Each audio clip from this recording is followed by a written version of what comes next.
Good evening, everybody, and welcome to the 2021 Hornet Huddle here on the Hornet Sports Network, featuring head coach Donald Hill-Ely of the Alabama State University football team, as well as the entire coaching staff for Alabama State. We're going to get started here shortly. As you continue to log on, we encourage you to ask questions. We have questions set up for Coach Ely and for the assistant coaches. This is your opportunity to get those questions in front of the coaches. Ask away whatever you want to ask. We'll try to get to as many questions as we can. But first off, I want to bring in the head coach of Alabama State University, Donald Hill-Ely. And Coach, it's good to see you. It's a little awkward to be talking football and getting ready to play a game in a week in the spring of 2021. This is usually a time where you come in and you're getting ready for spring practice. Yeah, it's the new normal. So we all are adjusting and learning this virtual and social distancing thing, and still trying to get prepared for football season. Well, let's start this off, and this is something that's been talked about for you in media day, something that you've had to really talk about from, once the season got ready to start and got halted in the fall till now. What was your reaction when the world of sport just stopped in mid-March? Just your initial reaction until now. Well, you know what? It was a lot going on in my personal life. My father was on hospice, and I was already, preparing a situation for that. And then you get the call, that the students are going home for spring break. They're not coming back. So now you have to take everything that you've planned for the next 3 months, scrap it, and reset, what's going on. And it was a big adjustment. And then you really didn't have anything to read on how to deal with it, or any past experiences on how to deal with it. So it was just a day-to-day making adjustments and trying to make sure everybody, was safe, and that everybody knew that, and still try to keep them prepared that if we started back the next day that they would. It was a lot of challenges. When you go back and you look at the way the players have responded, a lot of players opted out in the fall. A lot of players have said, we're not going to play because the draft is coming up. Just the reaction from the players across the country, and a unique situation, and we'll step outside of Alabama State for a little bit. You're in a unique situation. Your son is at Maryland. Just compare the two, if you can, a little bit. Well, actually, my son graduated from Maryland, and he's over at Georgia Tech now. And, it was just a situation where we weren't playing football, but he was actually at Maryland at that time. So they had a schedule. And so I had an opportunity to, go to his games. I had an opportunity to spend a lot more time watching his practices and talking to him about what was going on, to try to get a gauge of what to expect when we got back. So it gave me an opportunity to see, some of the good, some of the bad, and some of the ugly, so that as now we're back into our spring contest, some of the experiences of how the coaches adapted to those situations, we're implementing and trying to put things in place here that we can get our team to the field. When you take a step back and you go 5 years down the road and you say, hey, I want to go back and look at 2020, what's the one thing you're going to, and it's hard to pinpoint now because you haven't started playing yet, but what's the one thing you're going to try to go back and say, this is the one thing I remember? Well, the one thing that I remember is just driving on campus and the place is empty. Normally you turn the corner, you see, kids out there throwing the football, running, doing activities around cones, people everywhere. And to turn the campus for so many days in 2020 and see the campus empty, that's the thing, it makes you appreciate what you're doing and make you appreciate everything that's going into what you're doing. So if that one thing I'll take away is being able to do what you've always done for so many years, and now to turn that corner and nothing is going on. Before I ask you the next question, for those of you watching, if you can't see the chat box to ask a question, feel free to shoot us an email. You can shoot it to Bama State Sports at alasu.edu. That's Bama State Sports at alasu.edu.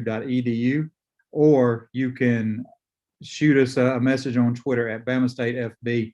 And Coach, before we get into introducing your coaches, and this is something I know you're proud of because we saw your reaction the day that we told you before we told Ezra, and the day you got to talk about him on media day. But to have a young man like Ezra Gray not just put Alabama State on the map athletically, and this is not taken away from anybody else academically, but to be able to put Alabama State on the map academically with that FCS ADA Scholar Athlete of the Year, but more importantly, becoming a finalist, just the second finalist ever from Alabama State for that William V. Campbell Trophy, which is considered the academic Heisman, which for the people that don't know, it's usually a Power 5 or a D3 award because D3s are more the academic route for the kids that play. How important was that, and how? Just talk about that for a minute.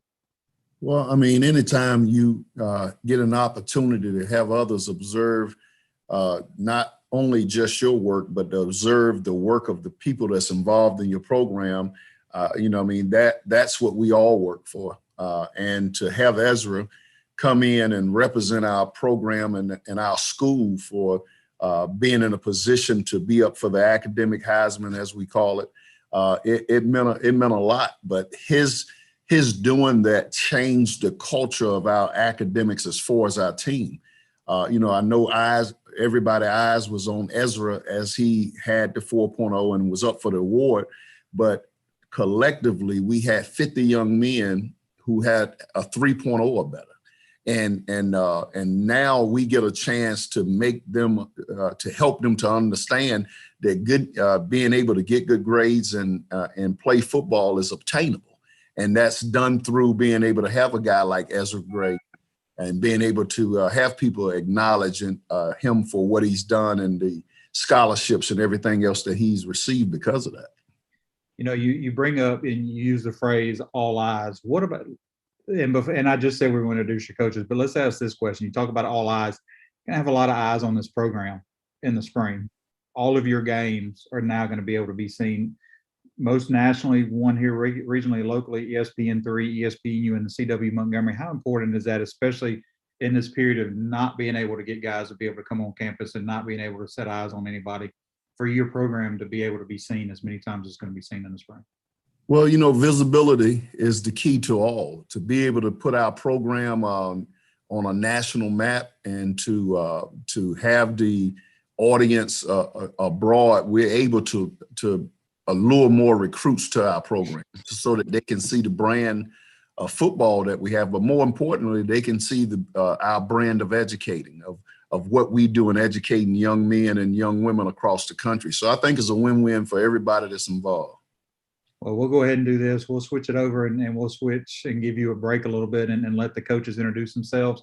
We'll start on the offensive side of the football. And normally what we do is the coordinators come up and they introduce themselves. So we'll start on the offensive side of the football and go ahead and turn it over to our offensive coordinator and let him introduce all of his offensive staff.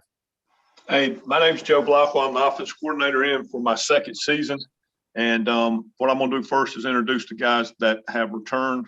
You've got Coach Moncrief, who's our pass game coordinator and quarterback coach. And then you have Sean Anderson, who's our wide receiver coach. He's also returning. Then you have Benton Harold, who's our special team coordinator and our assistant head coach at tight ends.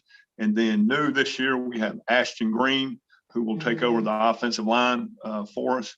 And then we have Jim Pop as the running back coach. And then we have Jordan Williams, who played for us last season, who has now come in as a graduate assistant on our side of the ball.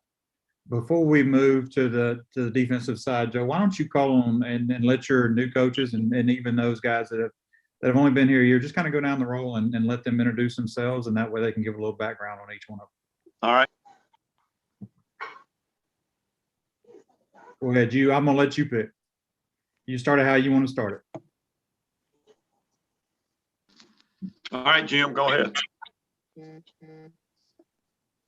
Hi, good evening. I'm Coach Jim Pop. I'm from Mooresville, North Carolina, via the Canadian Football League the past 28 years. I have a beautiful wife, 6 kids, 4 in college, so and 2 of them are student athletes, so I surely understand, and it's a great part, but understand and listen to Coach Ely speak about with his son and understand what the young people are going through. I experienced it within my own household.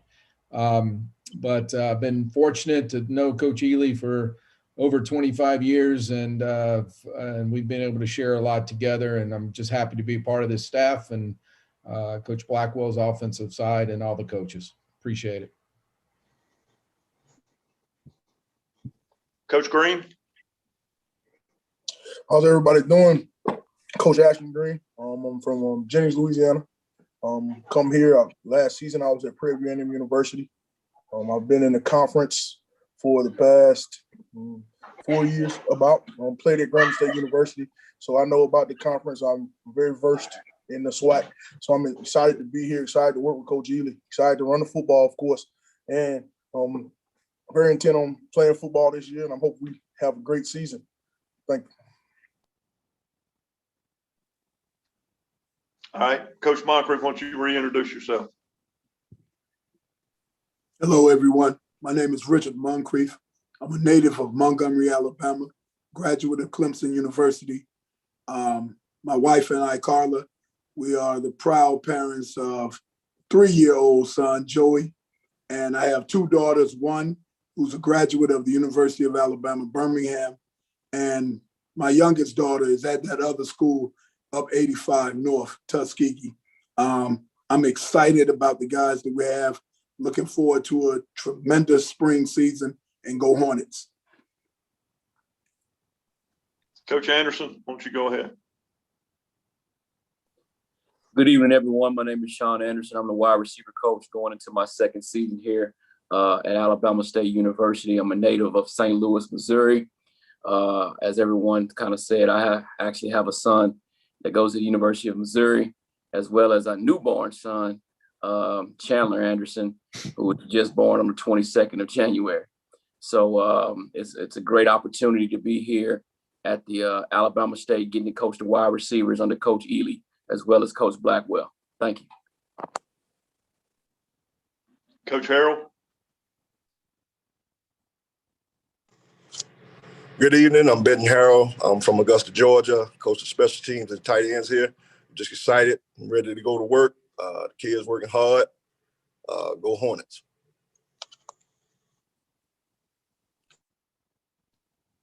Coach Williams.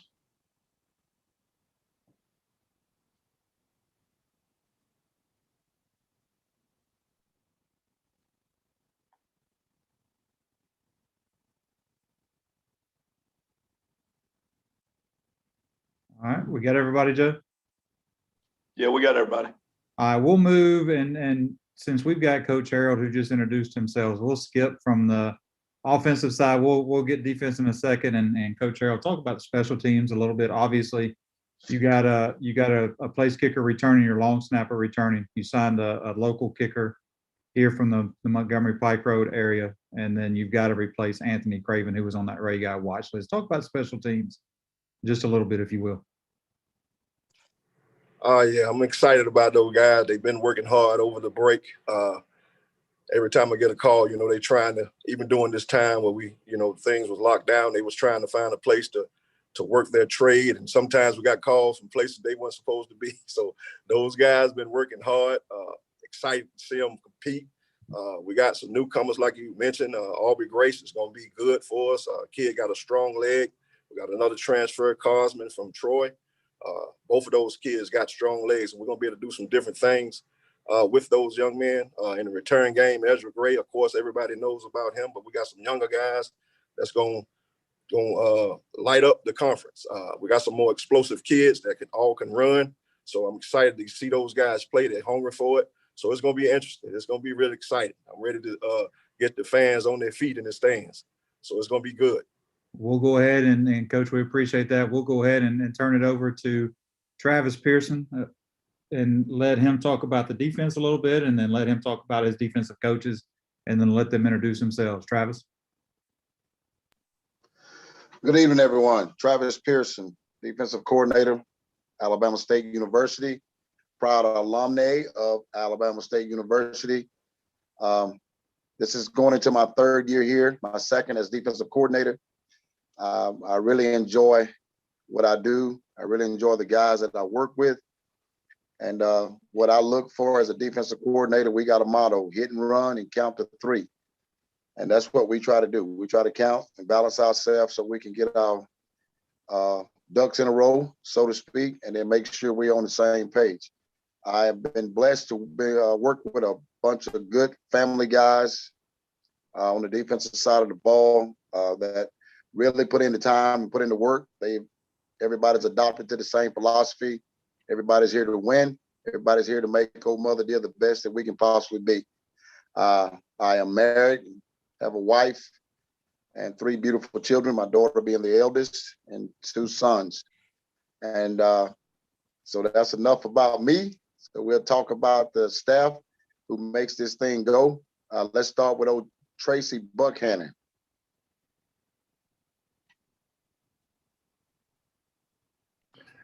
Tracy Buckhannon, native of Alabama, Elmore County, a small town elected.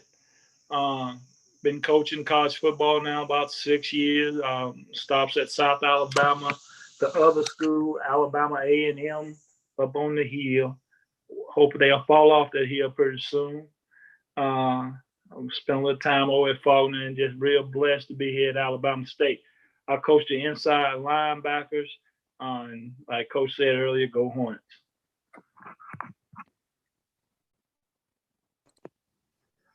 Billy Gresham. All right, good evening, Hornet Nation. Billy Gresham, outside linebacker coach. Just like Travis, alumni, Alabama State University, going into my 4th season here. I'm excited about the opportunity to coach the young men on and off the field, and look forward to us getting better defensively and overall as a football team. Thank you for the opportunity, Coach Ely, to get this football team better. Go Hornets. Coach Amp Campbell.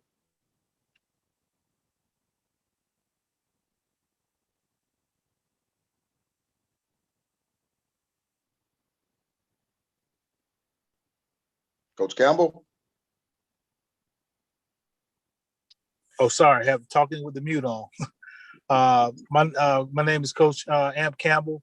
I'm originally from Sarasota, Florida. I coach the corners here, going into my 6th season here at Alabama State. Very blessed to be here at Alabama State. Looking forward to the spring season. Coach Taylor. Good evening, everybody. My name's Coach Taylor. I'm the defensive line coach. I'm originally from Warner Robins, Georgia.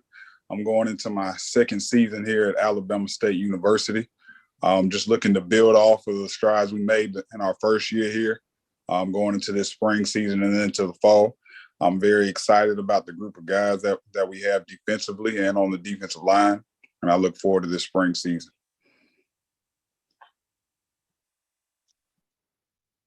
Coach Gary Howard. How you doing, Coach Gary Howard?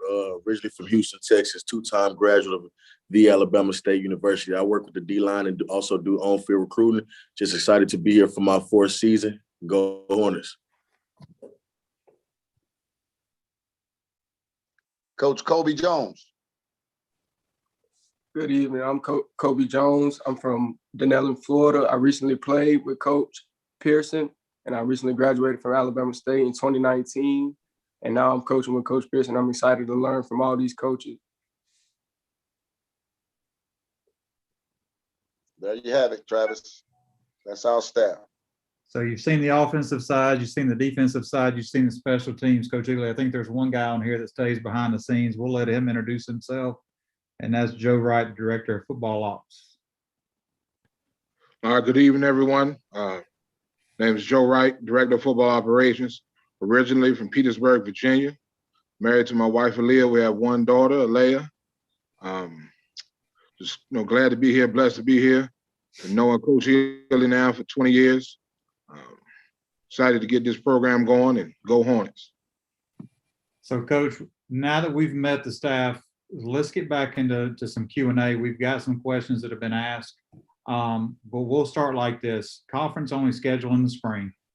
5 games, so really every game matters. It's not like you can take a week off now in the spring season, but you still have to prepare not only for the spring, but the fall as well. How's that preparation when you're looking at a conference only schedule? Well, you know what? It's new because we have to change the mindset of our players of getting ready to play in the spring. Normally during this time is our recovery time. We're working on a strength and conditioning, trying to get ready for the upcoming season. But now that gap has been closed, so we have to change the mindset.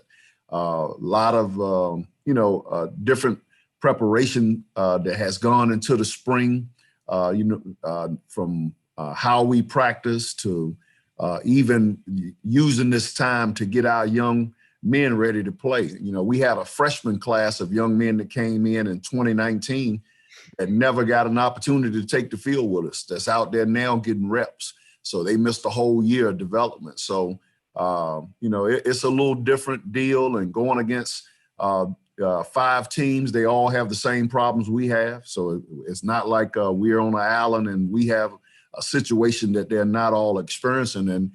And the program that balance these experiences and put things in place the best will be the successor. And we're working to be that program. When you talk about that 19 class as freshmen, there was another class that came in, and I'll make this a 2-parter so we can get that question asked last February, signing day, you had the top recruiting class in the SWAC. Mm-hmm. One of the best recruiting classes in the FCS, best recruiting class from Alabama State that people have said have been in there in a while. So you go with that recruiting class, and then you look at your roster now with all the recruiting that's going on, and the recruiting, the signing period actually being extended from February, not just one day really, but from February to August. The evaluation period for coaches right now for you with a full roster, everybody looked at signing day and said, well, this team signed this team, this signed this, but you had that big signing class a year ago. Now you've got to try to evaluate your needs coming up for fall because you got all those guys coming back. Well, as you look at things, as you move forward, the pandemic brought on new rules, daily rules by the NCAA. The NCAA ruled that every student athlete that played this season gets another season. So we had maxed out the number of scholarships that we gave in 2019. The space is created in scholarships by graduates. So by the NCAA giving them another year, that means there was no roster room.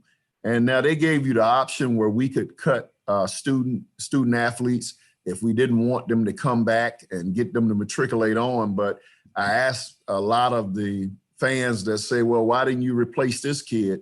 What if it had been your kid that didn't have a year to show what he can do, and now I tell him he has to leave? So I think our best recruiters are the student athletes in our program and how their experiences go. And we wanted to give them every option through the spring season to show us what they can do. And now if it doesn't work out after the spring season, we'll bring in a class of guys to fit what we need going into the fall. But we have a process in place that we're not trying to match what the Joneses are doing at their schools. We're trying to do what we think and what we know is going to get Alabama State to the next level. Let's look at that offensive side of the football a little bit. People have been asking questions. Obviously, the question is who's going to be the quarterback. But beyond that, you return a lot of skill players, and probably one of the best receiving corps, if not the best receiving corps at the FCS level. And then you have an experienced running back with some guys that have played at other places that have come in. Talk about that offensive side of the football.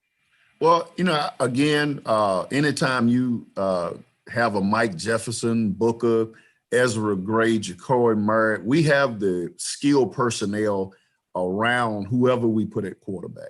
Our biggest question mark right now is the 5 redshirt freshmen and sophomores that we have up front. We're replacing an entire offensive line.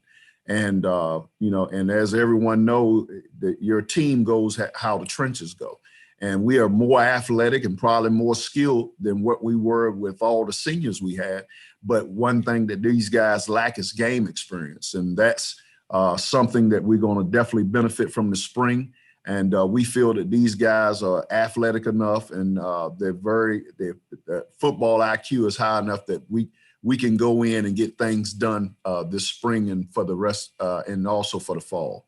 Before I ask a question and we flip sides of the ball, I just want to reiterate to these fans that are on and the fans that will come back and watch this later about our COVID-19 protocols that we'll have. Just make sure you remember these when you come. We'll have signs posted everywhere. We'll have signage at the gates and the parking lots. We'll have it on our website to know before you go. Alabama State is going to be mask mandatory. Make sure you wear your mask. It's not just for you, it's for everybody around you. We want this to go away. We want to get back to a sense of normalcy. These lines of 5,000 people having to go get the vaccine is not what anybody wants to see as the new norm. We want to make sure we protect everybody. We'll have social distance seating. Make sure you check out, and if you don't know what the seating is going to be, call the ticket office, 334-229-4551. Tickets are on sale online. Tickets are on sale through the ticket office. You have to be a season ticket holder or a suite holder in order to enter the stadium this year, and it's not a punishment. And that's what we've heard some people say. It is more of a safety factor. Those kids and those coaches that are on the field are our top priority to make sure we protect our student athletes and our coaching staff so we can have a fall season. That's what a lot of people are not really understanding at other institutions is this is not something that is taken lightly. This is something that is put in place so we can have that fall season and we can continue and get back to that sense of normalcy. So again, tickets 334-229-4551. Or you can look online, BamaStateSports.com. We hope to see everybody there, the ones that are on here now, the ones that will be on here later, the ones that'll send this to their friends. If you can't make it, if you don't feel comfortable making it, our games will be seen here locally on CW Montgomery, only one of them, which because ESPN3 now has come in and taken two of our home games, Southern and Jackson State, which is not a bad thing. It's actually a really good thing because now all of our games will be seen, and Coach will be making an appearance every night. We'll record after the games where we're at, and then Coach will be on the Alabama News Network on CBS 8 here in Montgomery at 11:30 on his coach's show. So set your DVR every Sunday night for that coach's show. And Coach, this is something that's kind of been evolving. We started last year with the coach's show being on site, and me and you we had a conversation about, are we going to do it again at the restaurant? And it was a quick, we'll just do it on Zoom or we can just do it on the radio. And that was before all this ever really got going in depth. But just, being able to put that brand, let's talk about that, because you've got coaches like Travis and Billy that played here, but that brand of Alabama State, just trying to grow that bigger than what it already is.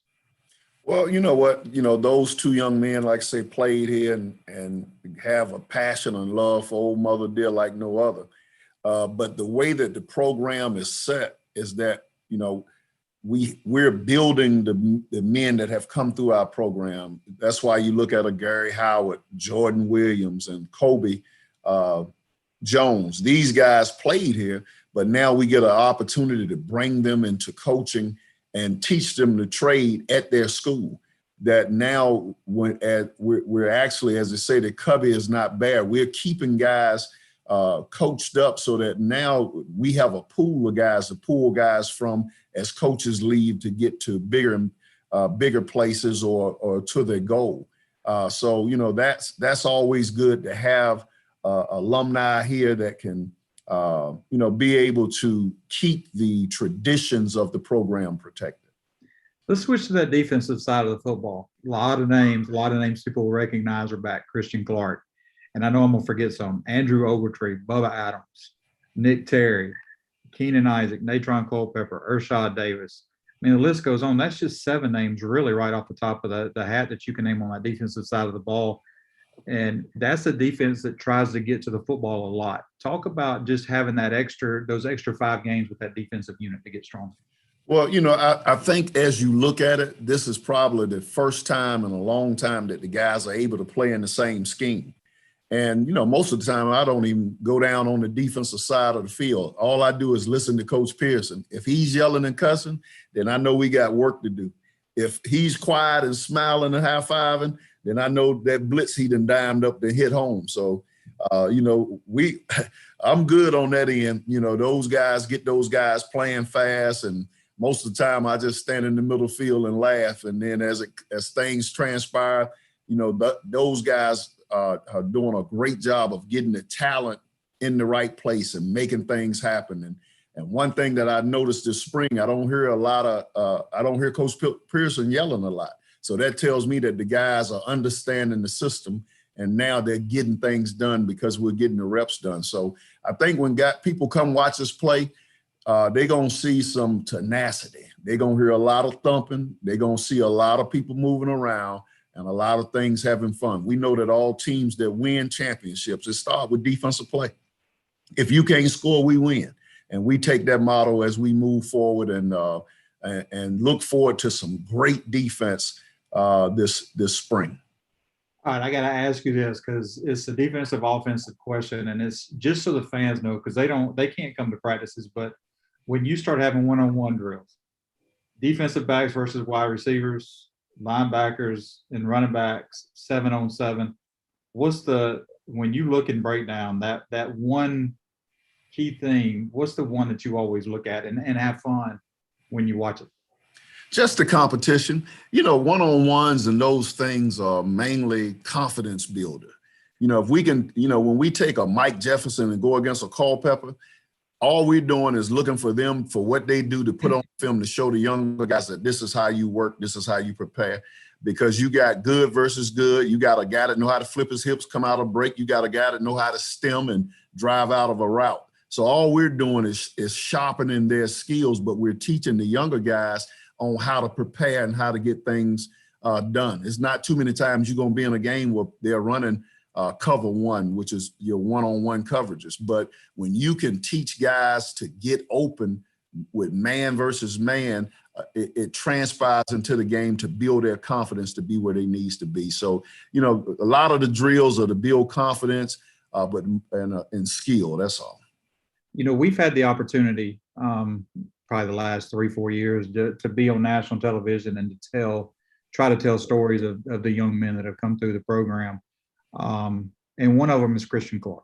We told the story about what happened in Cleveland with his dad, but just the last 2 years, his brother has kind of taken center stage in the NFL, which has helped tell Christian's story, which in turn has helped tell other kids' stories from that Cleveland area. Just talk about that just a little bit. And twofold is just that, and then how much does Titus Howard still bring to this program with him being in Houston?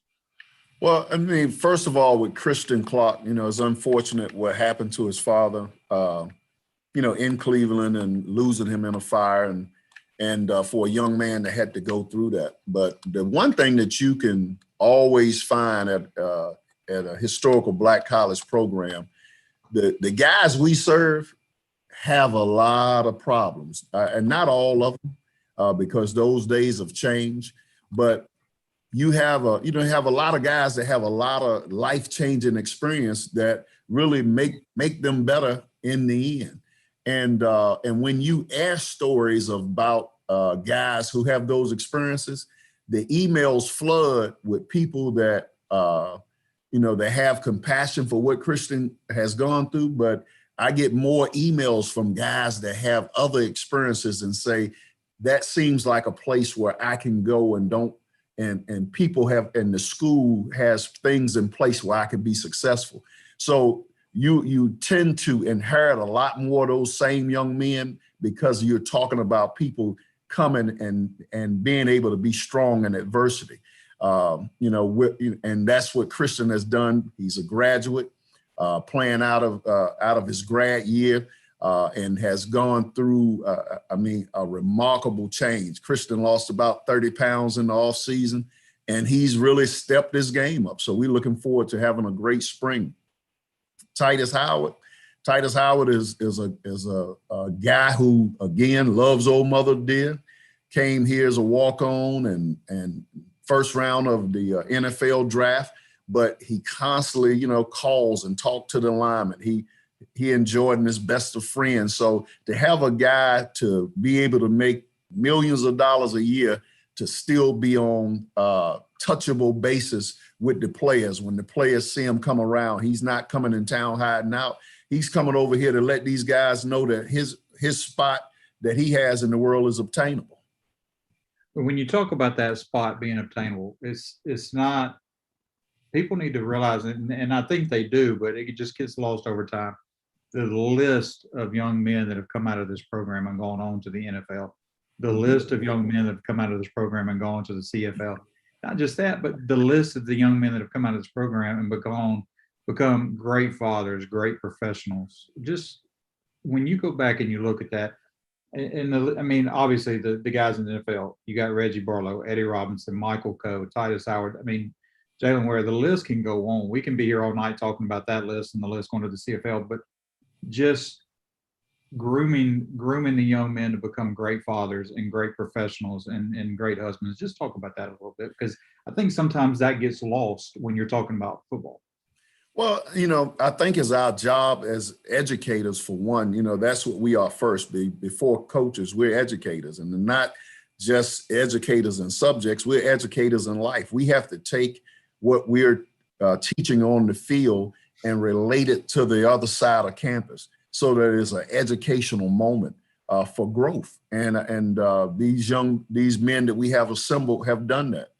As part of getting them to the pros, as the coaches are working on that, as I told the players before, we have, Coach Pop was a general manager, VP for 28 years.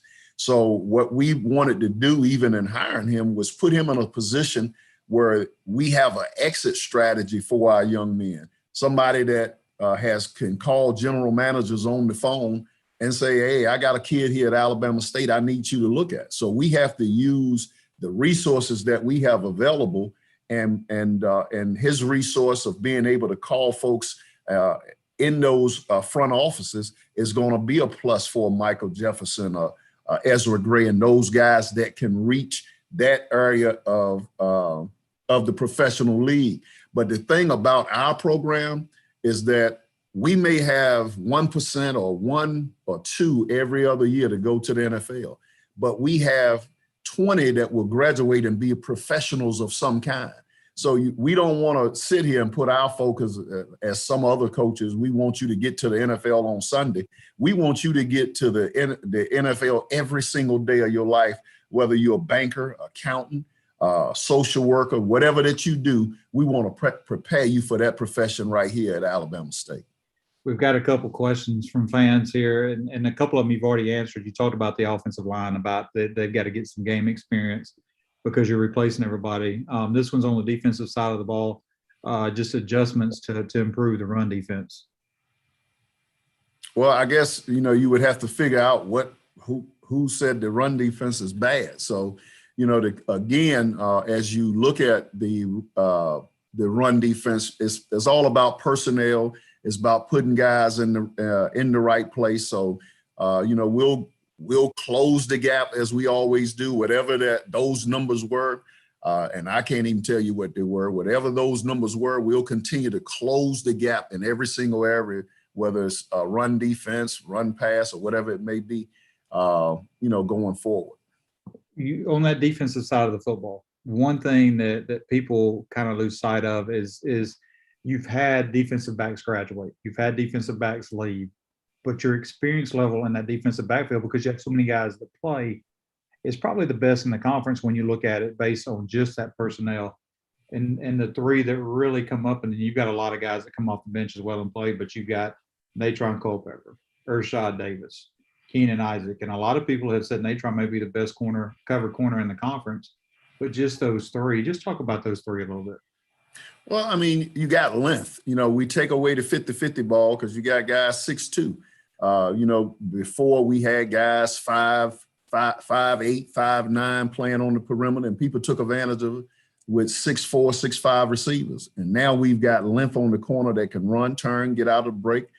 Coach Campbell does a good job of preparing the guys week in and week out with route recognition, redirecting, and just to see those guys adapt and pick up to the coaching and be able to defend. Each one of those guys, when they walk through the gate, they feel that they can stop every route. And that's a big start of everything that they do. Let's flip it back to the offensive side. Freddie Williams is asking about the quarterback, and I know how this answer is going to go, but I'll let you go ahead and answer that question for him. Every year since we've been here has been who's the quarterback. And we feel that right now that we're in a great position to have some quarterbacks to lead us year in and year out, where we're not now in the transfer portal looking for guys. I think right now with the class of quarterbacks that we have and with the guys that we have that was lead us off, we have a group of guys that can lead this program for the next 5 to 6 years. with the classifications that they have.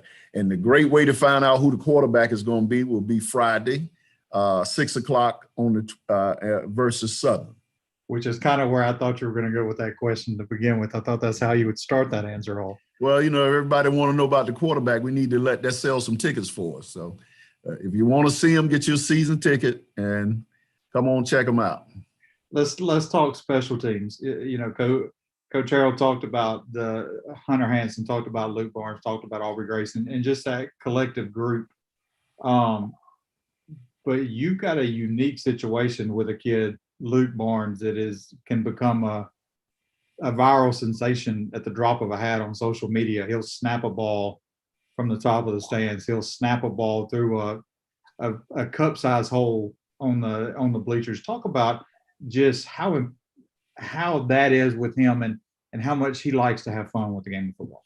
Well, everything starts with the snap. And when you got a guy to take pride into what he does, like a Luke, as I tell him all the time, if you can hike it from the top of a stadium in a trash can, the punter is 15 yards back and the holder is 7 yards back. So we good. So, we just want a good snap and a good hold. And he's been able to really bring a lot of senior leadership to that group. Hunter Hanson is a local guy who went to ACA, came over, took a chance on Alabama State, and has been our kicker for 4 years and has done a great job. And the competition that those other guys bring has really made that a very strong group.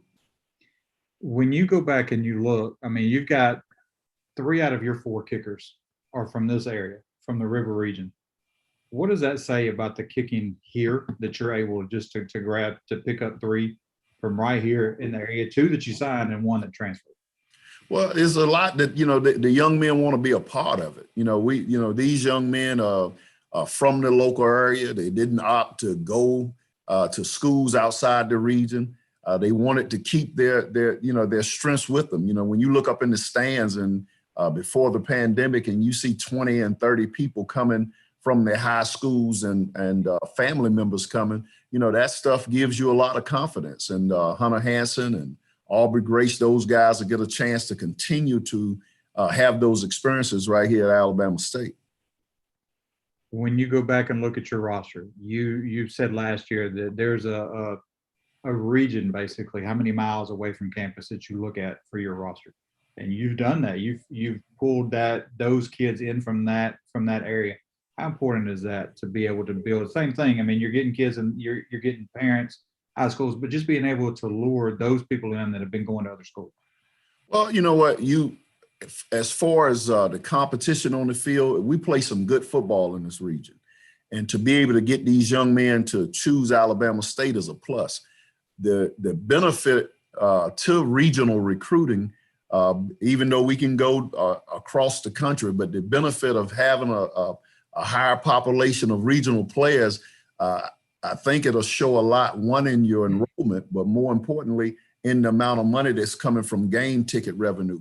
Families are able to get to the games and have the experience and get back home and back to their bed. So I think it's a win-win with every venue that's in our game. Here's a question, and I'm going to try to word it the right way, but when you look at the spring season, do you ever catch yourself in practice or in meetings and you're teaching and you're coaching and you're talking and you're like, oh, we still have a game in a week, and it's not just your normal spring practice period? Just finished yelling on the field with the coaches today and in meetings that we got a coach on the film, because in spring is normally teaching for us. So you normally slow things down and coaches able to stop and rerun the drill. But we now got to be in game mode where we got to, make those corrections on the tape and make those corrections on the move. We have to ourselves get out of that spring mode of teaching and developing, which we normally do. And now we got to get them ready for, a fight on next Friday. When you go back and look, and you're looking at your schedule, I know you don't like to look ahead, but you got Southern, Jackson State at home to start the year. You got Valley kind of right before the Mid City Classic. You really only have one true road game, and that's, believe it or not, it's probably one of the longest trips, even though it's not a 10-hour to Houston, but it's to Arkansas Pine Bluff. and then you got the Magic City Classic. It's like the schedule, it's not compact like it would be in the fall. It's really spread out. How beneficial is that? And just the opponents you're playing. Obviously, you're going to play everybody in the East. Well, one, you get one game in February, two in March, and three in April. So we have time to recover our guys, and we have time to do a lot of teaching, but we have time to get guys ready. And with the pandemic, as you look at other teams that have played before, it gives us a chance that if, God forbid, one of the guys do test positive, we get an opportunity to get them back before we get into the competition of next month. So the schedule gives us an opportunity that we should be able to keep guys healthy, getting through and having a great spring season. So the question that people are going to ask is, obviously is not playing now. They've opted out of the year. Which makes the East wide open. You've contended in the East the last 2 years. It's been, you go in and you get the big win, and then 1 week, you can't take a week off in this conference. And we've talked about that. You get the big win, and then you take about a quarter off, and before you know it, things happen. But just talk about now that divisional race with that SWAC championship game that's still looming in May.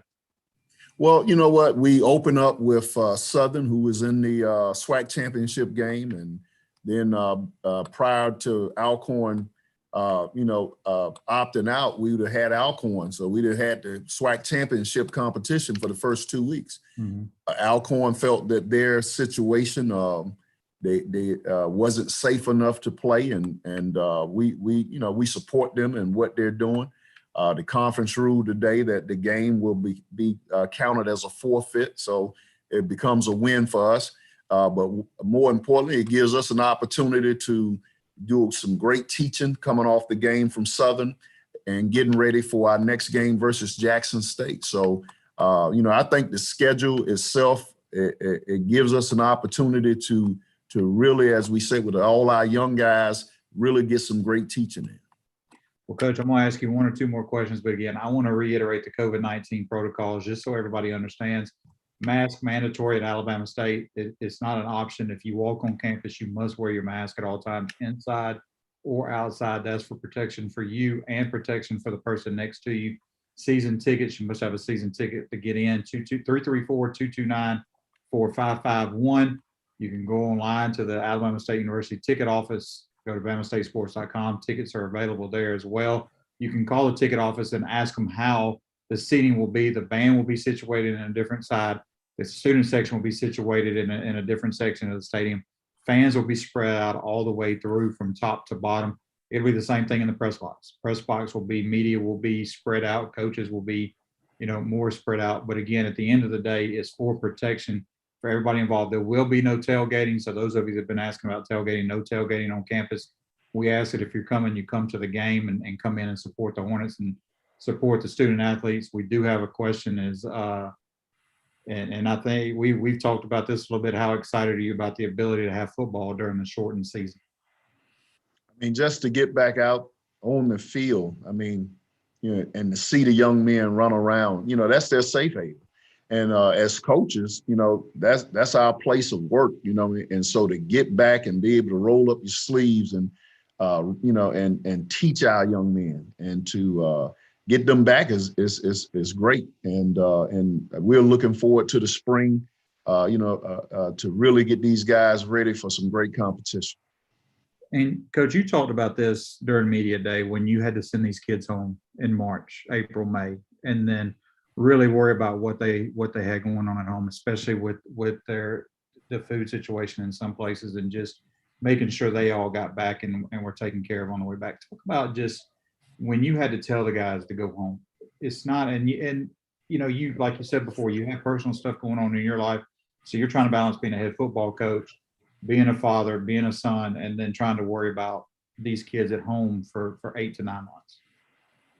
Well, you know what? I have a great group of coaches that, one, they can teach the game of football, but they're great people. And what we did over the break was to divide the players down into different groups, and each one of the two coaches, had groups of 12 or 14 guys where they basically checked on the guys every day, called them every morning to wake them up at 7:30, checked on them to do check-ins to make sure that they were in and doing what they supposed to do over the break. So all of the praise need to go to these coaches that we have. You know, myself, you know, as a manager, you try to, you know, to manage the coaches for them to do that, you know, what they needed to do. But these coaches went above and beyond, making sure that guys had what they need to get their work done while they was home. If they didn't have resources, making sure that they knew where to go in their community to get the resources. So I would be remiss if I didn't just, you know, yield and just applaud these guys, because those were these coaches were the reason our guys came back in shape and came back anxious to go to school and play football. You know, we had guys that had issues as far as it came to food. Dr. Ross came through and at the end of the semester gave each one of the students that went to Alabama State something like $900. That bridged the gap for a lot of them. Then by the time we got back, you know, kids were able to get their Pell. And one thing that break did teach, it humbled a lot of these young guys. A lot of guys used to call me, Coach, the food in the calf is this, the food in the calf is that. They've been back almost 2 months, not one complaint about the cafeteria food. It gave them a chance to really sit back and appreciate their situation. And as you look at history and where we've come as a nation, for this generation of people, this was their first adverse moment that they've gone through to make them better. You know, just like the Great Depression, when this situation will build leaders going forward for what they've been able to come through and to be able to move forward. Coach, I'm gonna ask this question, and if any of your assistant coaches want to chime in and answer it as well, I mean, I'm gonna give everybody the opportunity. But when you get ready Friday, a week from this Friday, you walk down that tunnel and you hear music, you hear the band, and it's a different vibe in February than it usually is. What's that one thing that you can't wait to run out of the tunnel, but what's the one thing you're looking forward to on that Friday? Look here, you know, I'm a blues man. So when I come down that tunnel and Dr. Oliver having them striking up, I left home to be with my side piece. See, I look here, it puts me in a good old spirit. When they get to playing that blues and the band get to doing their thing, it lets you know it's football season. And we'll miss the tailgating that we walk through for the Hornet Walk. We'll miss that part. But when we hear that band strike in that stadium, and you know, ain't gonna be a lot of fans to see them all over, but I know that band is gonna get us right. So I'm looking forward to them pumping it off for us. Well, Coach, if you don't mind, I'm gonna see if any of your assistant coaches up there want to say anything, especially those alums from Alabama State that have been around here for a while. And you know, if I got to date you, Travis Pearson, I'll date you on here. But you know, go ahead, because you've been around here for a while. So go ahead and what's that one thing you're going to look most forward to? Well, the one thing I look forward to is always going into the stadium and playing and giving my best to Alabama State University, because that's what it did for me. It's going to be a new look. I understand that. I'm prepared for that, but it's still football. You know, turf is green, the lines are white, so it's going to be exciting. And I'm with Coach. I'm ready to hear that band, and I'm ready to get going on next Friday. Not this Friday. We still got a little work to do on next Friday. I ain't thought about that either. Anybody else want to chime in and give what they're most looking forward to before we end this session? All right. Well, I guess here and none. It's a quiet group tonight, Coach. It's kind of, you know, I guess we've been up practicing. You know, we on the field at 7 a.m. So really, they looking at that clock and wondering, you know, you're gonna put this Zoom at the 12th hour of our day. I promise you, I'm gonna get you off it. I'm gonna put it at about 11:57. How about that one? And then 7 o'clock. Look, 6 o'clock come early again tomorrow. Well, for all those at home, first of all, before we sign off, coaches, I appreciate everybody getting on here, taking time out of your day to get on here and do this. And coach, we appreciate you doing this. We need to do this more often and kind of, engage our fans and do this. But again, before we sign off, next Friday, February 26th, kickoff is at 6:00. Good news for you, Tim. 71 is calling for the high, 51 for the low. So it'll be about 40 degrees difference than it is today. So great weather. Get your season tickets, 334-229-4551. Go online, BamaStateSports.com. Get your season tickets. Again, season tickets only or suite holders get in. You must wear a mask at all time. You'll be checked before you come in the gate. If you're showing any signs or symptoms of COVID-19, please stay at home and take care of yourself. Don't try to come to a football game because you'll be able to watch it on ESPN3 on Friday. We'll also have it on WVAS as well as the Hornet Sports Network with all 8 or 9 of the stations, which I don't want to leave one off, so I'm not going to name them all. We'll have that pregame show at 5:30, and then you'll be able to see Coach Ely on Sunday at 11:30 Sunday night after the Southern game for the Alabama State football review with head coach Donald Hill Ely. Coach, we appreciate your time again as always. Go get some rest, guys. Please go get some rest. We look forward to seeing you later down the road. Hey, thank you for the opportunity, and we look forward to seeing you. Yes, sir. Thank you. We'll see everybody later. Thank you. This is the Hornet Huddle here on the Hornet Sports Network.